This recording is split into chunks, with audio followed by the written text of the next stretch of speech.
Aloha, I'm Joshua Cooper. Welcome to Cooper Union. What's happening with human rights around our world on Think Tech Live, broadcasting from our downtown studio in Honolulu, Hawaii, in Moana Nui Akea. Today, we'll be focusing on Montenegro herders honoring their sacred mountain, say Sinjajevina movement protecting biodiversity.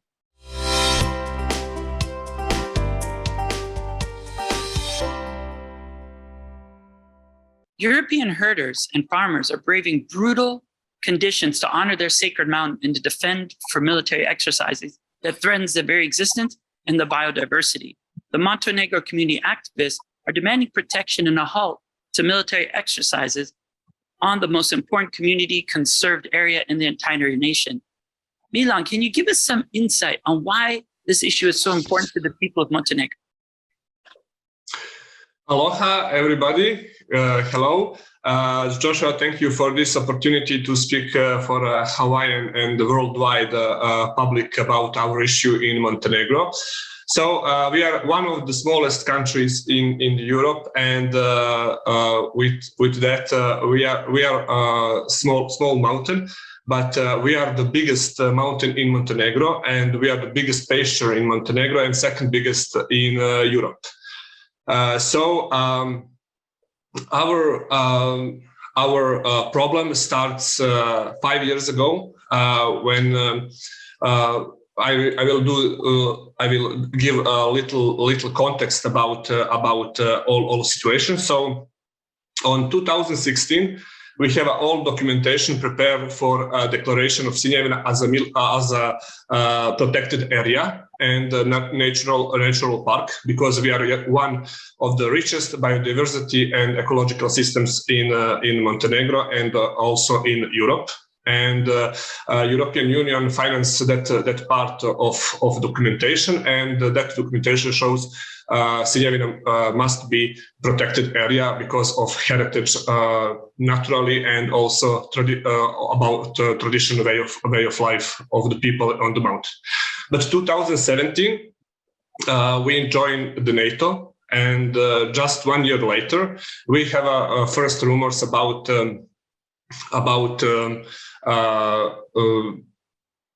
military training ground on Sinjajevina, and we start organizing, say, Sinjajevina Association with that rumors, because every time we have some rumors in Montenegro, that is probably one day going to be a true story and true.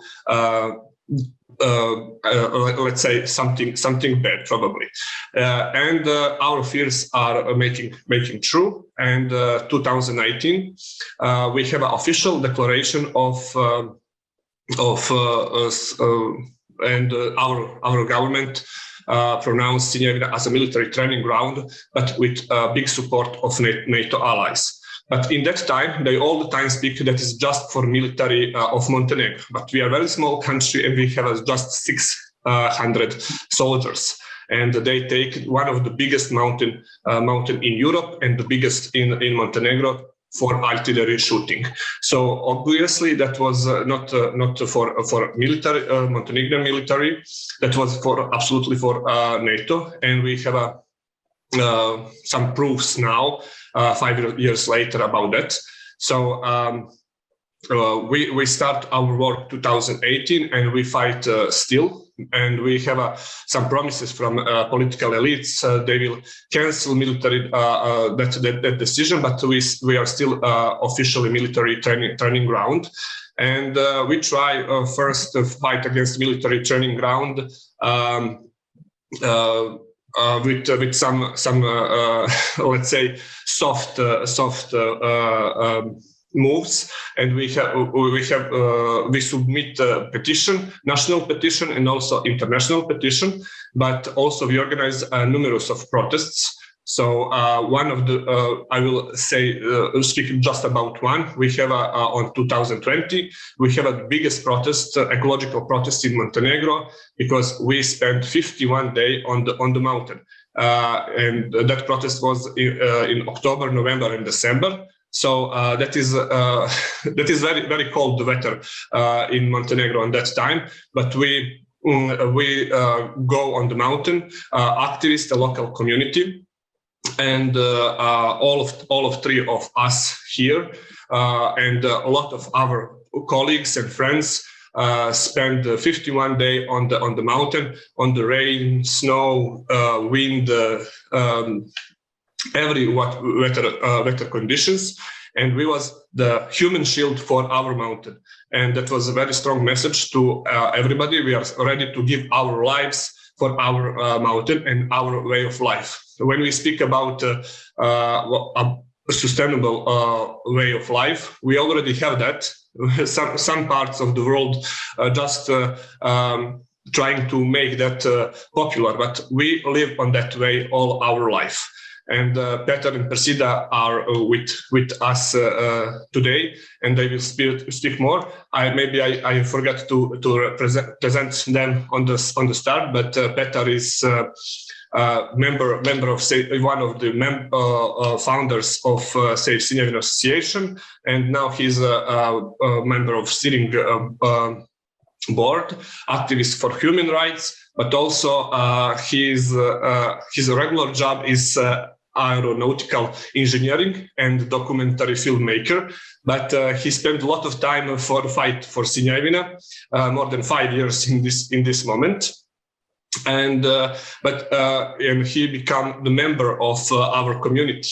Persida is the daughter of Sinjajevina, and she's a member of Sinjajevina parliament. And Persida's story is similar like mine, because she's a daughter of the mountain, I am the son of the mountain, and we have one more reason to fight for our land, because we grow up there, we learn there, and for example, both of us finish faculty for political science, and we can thanks to Sinjajevina for that, for our graduation, because our families provide money and food and everything what we need for our education, and so now is time to pay back.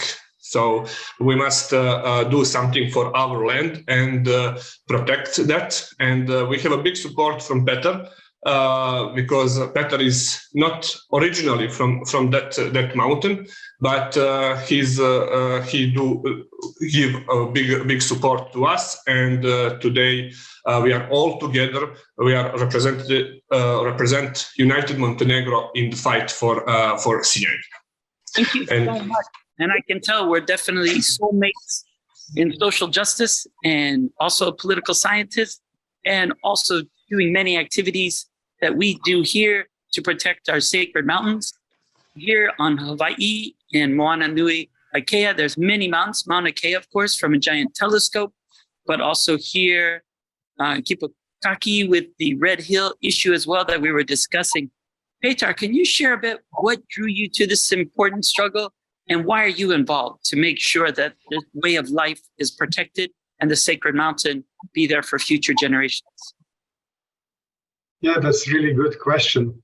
What to say?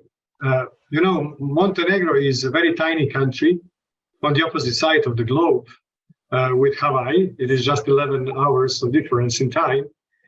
And, almost 30 years ago, this country was proclaimed as ecological country through its constitution. And we were all happy that we have so beautiful and nice country, and let's say directed in right way. Unfortunately, during 3 decades, we had the same president, the same ruling party, and we were all the time very far from those ecological values proclaimed in our constitution. Better to say, not only far from that, but it was all opposite to that. And finally, a few years ago, this beautiful mountain, which is, part of UNESCO Biosphere reserve of Tara Canyon, Tara River Canyon, is planned to be the military training ground. And all the people in Montenegro aware of the value of those mountains as very precious biodiversity, and also the main agricultural source of Montenegro, were completely confused with those decisions, and we decided, let's say, to fight against that. And as Milan told, after the first rumors, it really became the truth. So we were faced with a huge problem. We have the 8 different tribes of Montenegrin people who are living and using this mountain during summer season. So they are coming in the early summer, at the end of May, beginning of June, to the mountain and using this beautiful pasture land to the end of October, mid of November, and then go back to the valleys. And this transhuman tradition is for centuries present here. And those people are really created the real symbiosis with the nature. And the ecosystem we have today, that beautiful and very, very rich ecosystem, is the result of mutual actions of people and nature itself. So we really think we have to protect those traditions, those people, their way of life, sustainable way of life, and the nature which is protected and conserved by their presence. So we managed 2 years ago with that big protest of 50 plus days to stop the first international military training exercise, which should have involved several armies. So, and we got a new government 2 years ago, and we got a lot of promises that Sinjajevina mountain will be protected, will be conserved, and will not be any military activities there. However, the promises left just promises, and we haven't seen the cancellation of this really bad decision made in 2019. 2 years later, we are facing the new pressures from the government and new tries to use this land as a military training ground. And just 1 month ago, at the beginning of February, we had again the military training of 5 armies. It was a lot of people from US Army, from Austria, from Great Britain, from Northern Macedonia, and also Montenegro. And they made a certain military exercise without using real mortar shellings and ammunition. But now we have the announcement of the new big artillery shooting and big scale military training for May this year. And of course, we are trying to stop it. And we did a lot to communicate this issue with the international public.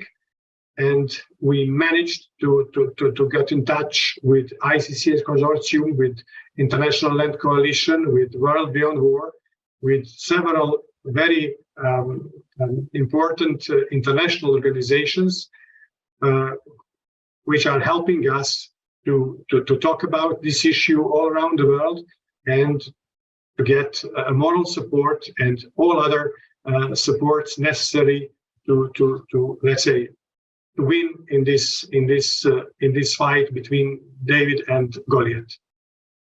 You're doing a great job fighting the large fight, but more importantly, doing it for all the right reasons. Persida, can you share what drew you to this struggle and what you are doing on a daily basis to make sure that your sacred mountain is protected for future generations? And I really do resonate because it reminds us also of a struggle here in Makua Valley, where they always were doing training and testing as well. So Persida, thank you so much for joining us. Thank you, Josh, for inviting me.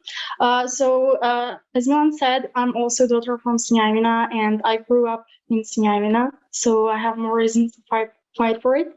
And regarding our activities, so every day we cooperate with our international partners and also with people from Sinjajevina, because our organization is mainly mainly people from Sinjajevina, the herders, farmers, etc. So we have 2 main activities throughout the year. So the first most important activity is our solidarity camp, which we organized in July. So we had 2 solidarity camps so far. First one was in July of 2021, and the second one was in July of 2022. So we had so many people from all around the world. We had people from England, Italy, France, Spain, even from Colombia. So the purpose of the solidarity camp is to show the world what we're fighting for. So we want to show them Sinjajevina, its spatial land, its biodiversity, its people, and its traditional way of life, which was preserved for more than which was preserved throughout the centuries. So we will organize another solidarity camp from 12th to 16th of July this year. And I take this opportunity to invite also people from Hawaii to come. So, we can show you the beauty of Sinjajevina, and since we're facing the similar problems, it can be a great way to support each other and share ideas. So our activities will mainly include, visiting people, seeing how, they milk cows and sheep, how they make cheese. We'll collect different kinds of herbs, show which herbs are healthy and what they are used for. Also, we will climb the biggest peaks of Sinjajevina, so it will be a very diverse and fun program.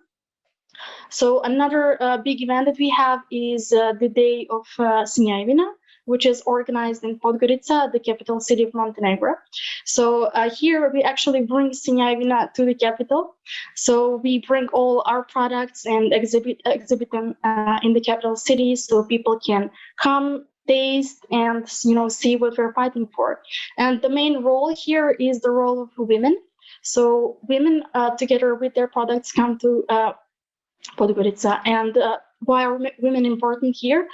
Because they are the bearers of the household on Sinjajevina. They do all the main work. They make cheese, they milk cow and sheep, they take care of everything. So I will also I'll take another opportunity to invite you to come here, because it would be a great way to exchange our ideas and how to fight against the military training grounds. Perfect. It's so true. We do have to focus on demilitarization, but we can also at the same time exercise self-determination and all human rights to make the world a better place for everyone. And we know, as you share, that for centuries, the people protected and cared for the grasslands as one would protect the life of one's own family. And UNESCO's Biosphere status really does recognize the unique biodiversity and your call for conservation, and resonates in the soul with the people in Hawaii as we're also protecting our lands. Maybe, Milan, you can share what is happening now. Talk a little bit about the katun, the pastoral sediments, how those operate, and explain to us your models of autonomy and governance. And we also want to thank you as well, Persida, for inviting us during a warmer time. But we'll do our best, of course, to be there also in the snow and in the rain as well. When we speak about our way of economy, is I think very unique, because the mountain of Sinjajevina belongs to 8 to 9 tribes, but also they have that property, but not in fact. So we share that. That belongs to me, but on the same way that belongs to Persida or Petar, let's say. So we can use that land, but we cannot sell that land or give that land to somebody else. So our grandfathers leave that land to us, and our duty is to protect, preserve, and save that for the future generations. So that is our land, but also that is more the land of our future sons and daughters than us. Yes,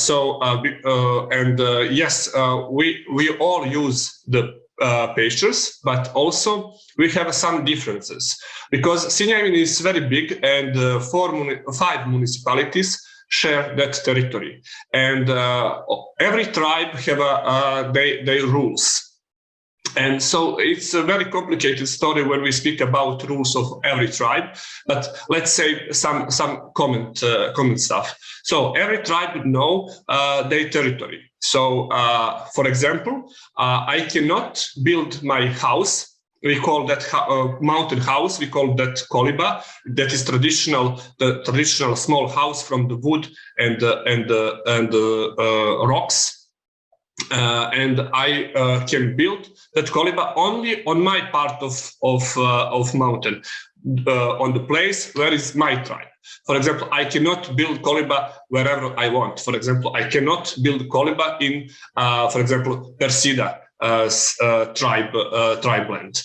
And also, we have the rule, we cannot build the objects everywhere. So we know exact place where we can make houses and where we can stay with sheep for the night.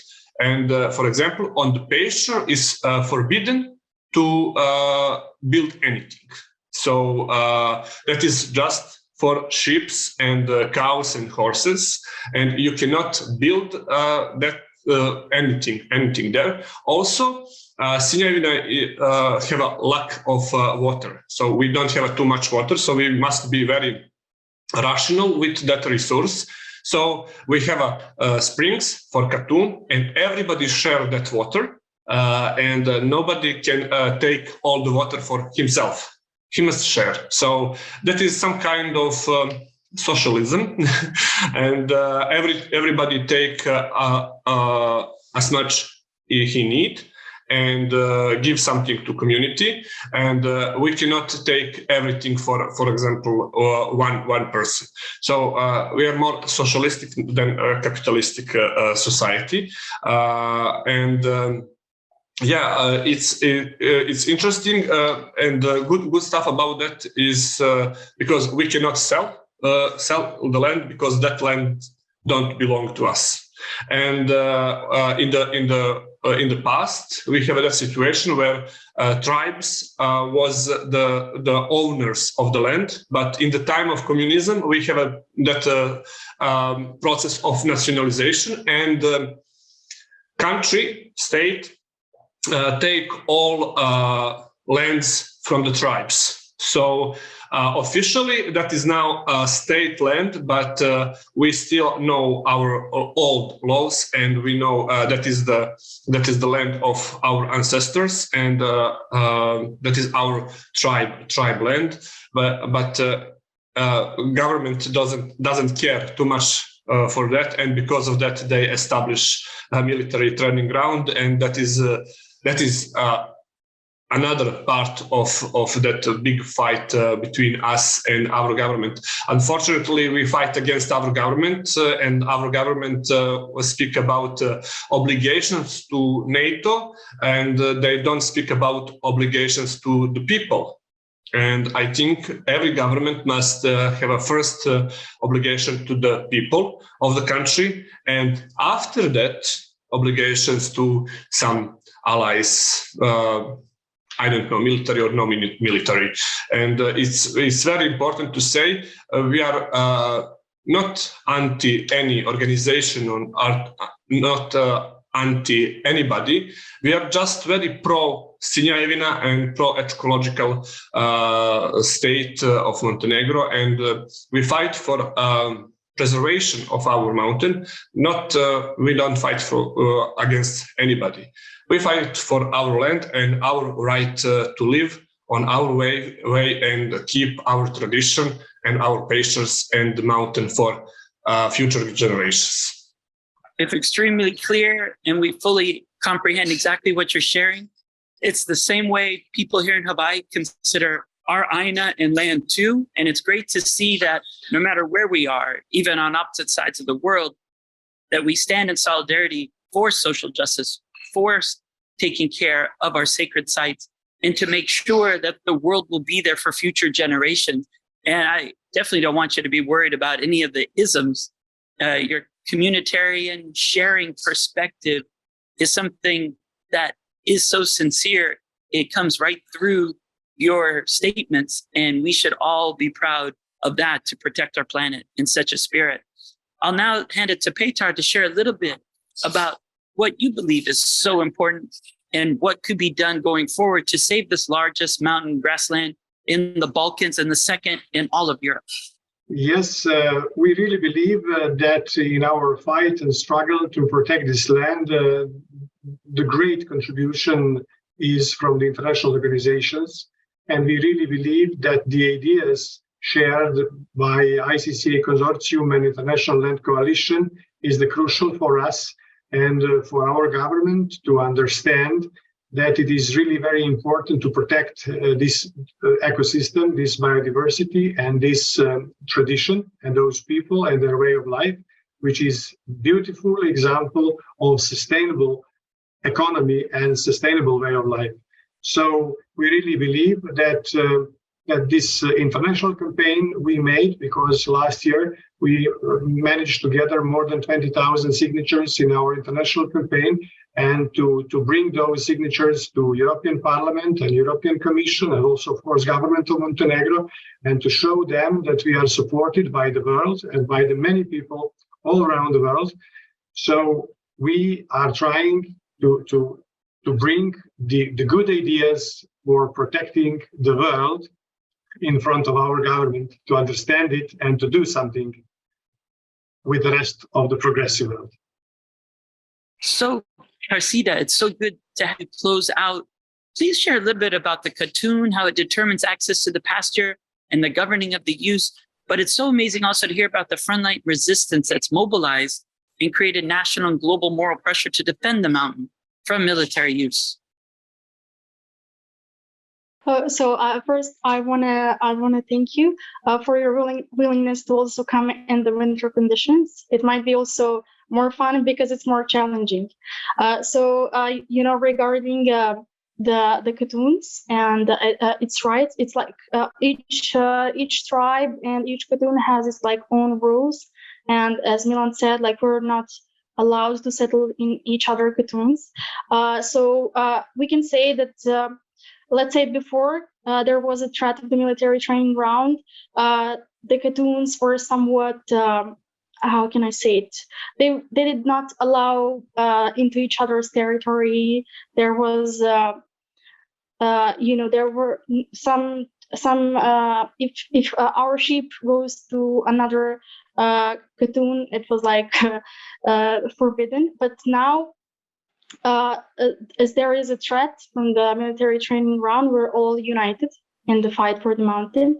And the key here is the people from the mountain. So they are all carrying it out, and I think that is the most important part, the crucial part, and that's why we have such a huge support from all around the world. Because as I said before, the biggest part of our organization are farmers, people from katuns, shepherds, etc. Thank you so much. And it's amazing to see the community herders and the farmers defending this sacred mountain. The civil disobedience has been so powerful in Montenegro.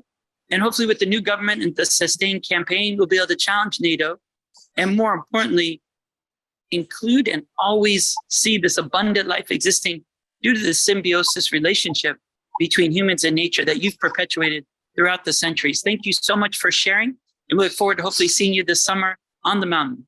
Mahalo.